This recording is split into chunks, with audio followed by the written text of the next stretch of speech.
Karibu mtazamaji wa Zone Media.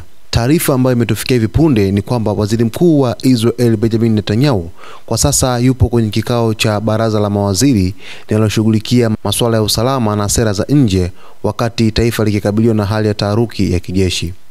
Sasa hivi usiku nchi ya Irani inarusha makombora yake ya balistiki kwenda katika nchi ya Israel, na makombora hayo yameweza kuonekana kupitia video mbalimbali ambazo zimeweza kusambaa kupitia mitandao mbalimbali ya kijamii, ikionyesha wazi kabisa kwamba Irani imeamua kushambulia mlengo wake katika nchi ya Israel.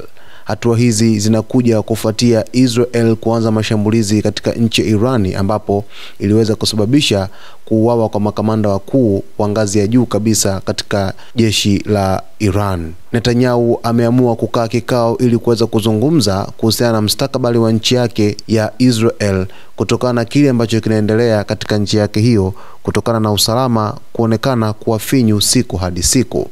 Usiku huu Irani imechachamaa kulikweli kuweza kurusha makombora kwenda katika nchi ya Israel, ambapo Israel kupitia IDF inapambana kwa ajili ya kuweza kuzuia mashambulizi hayo ambayo yanazidi kuonekana kuleta athari kubwa kwa hapo baadaye. Netanyahu katika video fupi iliyoweza kupandishwa kupitia kwenye ukurasa wa Waziri Mkuu wa Israel ameonekana akizungukwa na mawaziri wa Israel, akiwemo waziri wa ulinzi Israel Katz na mawaziri wengine. Mtazamaji wa Zone Media, ili uweze kupata taarifa zetu zijazo, basi nikusii uendelee kusalia nasi. Tutakujuza kila hatua ambayo inaendelea ndani ya Mashariki ya Kati. Jina langu ni Victor Moshi.